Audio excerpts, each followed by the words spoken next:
അസ്സലാമു അലൈക്കും വറഹ്മത്തുള്ളാഹി. എൻ്റെ പേര് അൻവർ സാദത്ത്, എടപ്പാളാണ് വീട്. കഴിഞ്ഞ സുന്നികളെ മുഖാമുഖത്തിൽ ഞാനൊരു ചോദ്യം ചോദിച്ചിരുന്നു, മരിച്ചവരോട് പ്രാർത്ഥിക്കാനുള്ള തെളിവ്. അതിൽ തെളിവായിട്ട് അലവി സഖാഫി പറഞ്ഞ ഒരു കാര്യമുണ്ട്. ഹദീസ എന്ന രീതിയിലാണ് പറഞ്ഞത്. ഉമർ റളിയല്ലാഹുവിൻ്റെ കാലത്ത് ജനങ്ങൾക്ക് വരൾച്ച ബാധിച്ചപ്പോൾ ഒരാൾ നബി സല്ലല്ലാഹു അലൈഹി വസല്ലമയുടെ ഖബറിൽ സമീപം വന്ന് പറഞ്ഞു, ജനങ്ങളാകെ നശിച്ചു, അവർ മഴയില്ലാതെ വിഷമിക്കുന്നു, അവർക്ക് വേണ്ടി അങ്ങ് മഴയെ തേടിയാലും. പിന്നീട് അയാൾക്ക് ആ ഒരു ഹദീസ് എന്ന രീതിയിലാണ് പറഞ്ഞത്. അത് ഹദീസാണോ അല്ലെങ്കിൽ എന്താണ് അതിൻ്റെ വിശദീകരണം? അള്ളാഹു അല്ലാത്ത ആളുകൾ വിളിച്ചു തേടാൻ തെളിവായിക്കൊണ്ട് സാധാരണയായി മുസ്ലിയാക്കന്മാർ പറയാറുള്ള മാസ്റ്റർ പീസ് എന്ന് വിശേഷിപ്പിക്കപ്പെടുന്ന 3-4 തെളിവുകളിൽപ്പെട്ട ഒന്നാണ് ഇത്. നബി തങ്ങളുടെ ഖബറിൽ വന്ന് ഒരാൾ, നബിയെ നിങ്ങളെ ഉമ്മത്ത് നശിക്കാൻ പോകുന്നു, നിങ്ങൾ മഴയ്ക്ക് വേണ്ടി തേടണം എന്ന് പറഞ്ഞു എന്ന റിപ്പോർട്ട്. ഹദീസ് എന്ന് പറയാൻ പറ്റൂല, അത് നബിയുടെയോ സ്വഹാബിമാരുടെയോ വാക്കുകളല്ല. ഒരാൾ അങ്ങനെ വന്ന് ചെയ്തു എന്ന സംഭവം റിപ്പോർട്ട് ചെയ്യപ്പെടുന്നു. ഇമാം ബൈഹഖി ഉദ്ധരിച്ചിട്ടുണ്ട്, ഇബ്നു അബീ ഷൈബ തൻ്റെ മുസന്നഫിൽ ഉദ്ധരിച്ചിട്ടുണ്ട്. അത് രണ്ടിലുമാണ് അത് അടിസ്ഥാനപരമായി ഉദ്ധരിക്കപ്പെട്ടത്. പിന്നെ അതിൽ നിന്ന് അവലംബിച്ചുകൊണ്ട് പിൽക്കാലത്ത് ചില ചരിത്ര ഗ്രന്ഥങ്ങളിലും അതേപോലെ ഹദീസ് വ്യാഖ്യാന ഗ്രന്ഥങ്ങളിലും അത് സ്ഥാനം പിടിച്ചിട്ടുണ്ട്. ഉദാഹരണമായി ഇബ്നു കസീർ റഹിമഹുള്ളയുടെ അൽ ബിദായത്ത് വൻ നിഹായ എന്ന ഗ്രന്ഥത്തിൽ അതുണ്ട്.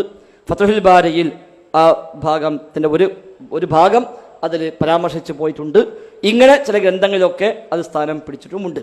അടിസ്ഥാനപരമായി അത് ഉദ്ധരിച്ചത് ഇമാം ബൈഹഖിയും അതേപോലെ ഇബ്നു അബീ ഷൈബ തൻ്റെ മുസന്നഫിലുമാണ്. അപ്പോൾ ഇതിലുള്ളത്, ഒരാൾ നബിയുടെ ഖബറിങ്കൽ വന്ന് ജാഅ റജുലുൻ ഇലാ ഖബറിൻ നബി സല്ലല്ലാഹു അലൈഹി വസല്ലം, ഒരാൾ നബിയുടെ ഖബറിങ്കൽ വന്നു എന്നിട്ട് പറഞ്ഞു, ഇസ്തസ്ഖില്ലാഹ ലി ഉമ്മത്തിക ഫഇന്നഹും ഖദ് ഹലകു, താങ്കൾ താങ്കളുടെ ഉമ്മത്തിന് വേണ്ടി മഴയ്ക്ക് വേണ്ടി തേടണം, അവരിതാ നശിക്കുകയാണ് എന്നയാൾ പറഞ്ഞു.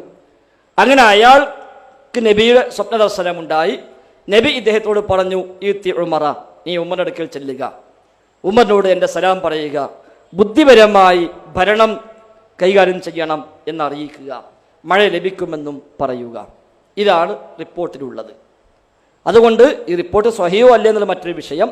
അതിനപ്പുറത്ത് ഒരാൾ വന്നു അങ്ങനെ ചെയ്തു എന്നാണ് അതിലുള്ളത്. അയാൾ ആരാണ് എന്നോ, ഒരു സ്വഹാബിയാണ് എന്നോ, താബിഴിയാണ് എന്നോ, അതൊരു മാതൃകയാണ് എന്നോ, അത് നമുക്ക് തെളിവായി സ്വീകരിക്കാൻ പറ്റിയതാണ് എന്നൊന്നും അതിൽ ഇല്ല. ഒരാൾ വന്ന് നബിയുടെ ഖബറിൽ വെച്ച് ഇങ്ങനെ ചെയ്തു. ഹിജ്റ 18-ാം വർഷം ഉമർ ഖത്താബിൻ്റെ ഭരണകാലത്താണ് അത് ഉണ്ടായി എന്ന് പറയപ്പെടുന്നത്. ഹിജ്റ 17-ാം വർഷത്തിൻ്റെ അവസാനത്തിൽ ഉമർ ഖത്താബിൻ്റെ ഭരണകാലഘട്ടത്തിൽ മദീനയിലും പരിസര പ്രദേശത്തും ശക്തമായ ക്ഷാമമുണ്ടായി. ആ ക്ഷാമം 6 മാസം നീണ്ടു നിന്നു. ധാരാളം ആളുകൾ മരിച്ചു, കന്നുകാലികൾ ചത്തൊടുങ്ങി, കൃഷികൾ മൊത്തം നശിച്ചു. ആമുർ റമാദ, വെണ്ണീർ വർഷം എന്ന പേരിൽ അതറിയപ്പെടുന്നു. ഹിജ്റ 17-ന്റെ അവസാനത്തിൽ ആരംഭിച്ച് 18-ന്റെ ആരംഭത്തിലാണ് അത് അവസാനിക്കുന്നത്. 6 മാസക്കാലം ആ ക്ഷാമം നീണ്ടു നിന്നിട്ടുണ്ട്. അന്ന് പല സംഭവങ്ങളും സംഭവിച്ചതായി ചരിത്ര ഗ്രന്ഥങ്ങളിൽ, ഹദീസ് ഗ്രന്ഥങ്ങളിൽ എല്ലാം നമുക്ക് കാണാൻ സാധിക്കുന്നു. ആ കൂട്ടത്തിൽ ഒരാൾ നബിയുടെ ഖബറിൽ വന്ന് ഇങ്ങനെ പറഞ്ഞു എന്നുണ്ട് എന്നല്ലാതെ അതൊരിക്കലും ഒരു വിശ്വാസകാര്യത്തിന് പ്രമാണമായി സ്വീകരിക്കാവതല്ല. പ്രത്യേകിച്ചമായിട്ട് സമസ്തക്കാർക്ക് പറ്റൂല. കാരണം സമസ്തക്കാരെ സംബന്ധിച്ച് ഒരു അഖീദ സ്ഥിരപ്പെടാൻ മുതവാത്തിറായ ഹദീസ് വേണം. ഖബർ ആഹാദ് പോലും പറ്റൂല. മുതവാത്തിറായ ഹദീസ്, നബിതങ്ങളിൽ നിന്ന് പരമ്പര ശൃംഖലകളായി ഒരു സംഘം സ്വഹാബിമാർ, സ്വഹാബത്തിൽ നിന്ന് ഒരു സംഘം താബിഴുകൾ, അങ്ങനെ സംഘമായി കൈമാറി പോന്ന ഹദീസുകൾ, അതിനാണ് മുതവാത്തിർ എന്ന് പറയുക. അത്തരം പരമ്പരയിലൂടെ സ്ഥിരപ്പെട്ട റിപ്പോർട്ട് നബിയിൽ നിന്ന് കിട്ടിയെങ്കിൽ മാത്രമേ ഒരു വിശ്വാസകാര്യം സ്ഥിരപ്പെടുകയുള്ളൂ എന്നാണ് അശ്അരി ത്വരീഖത്ത്. അതുകൊണ്ട് അശ്അരി മാതുരീദി രണ്ടാളൊന്നും സ്വീകരിക്കുന്നു എന്ന് പറയുന്ന ആളുകൾ അപ്പറഞ്ഞത് ശരിയാണെങ്കിൽ ഇതൊരിക്കലും അവർക്ക് വിശ്വാസ കാര്യങ്ങൾക്ക് തെളിവായി സ്വീകരിക്കാവതല്ല. 1 മുതവാത്തിറല്ല, 2 ഖബർ ആഹാദല്ല, ഇത് ഹദീസേ അല്ല, നബി പറഞ്ഞതല്ല, സ്വഹാബി പറഞ്ഞതല്ല. ഒരു ചരിത്ര സംഭവത്തിൽ ഒരാൾ നബിയുടെ ഖബറിൽ വന്ന് ഇങ്ങനെ ചെയ്തു എന്ന് വന്നു എന്നല്ലാതെ നമുക്കത് തെളിവായിട്ടോ മാതൃകയായിട്ടോ ചെയ്യാൻ നമ്മോട് പഠിപ്പിക്കപ്പെട്ടിട്ടുമില്ല. അല്ലാഹു അഅലം.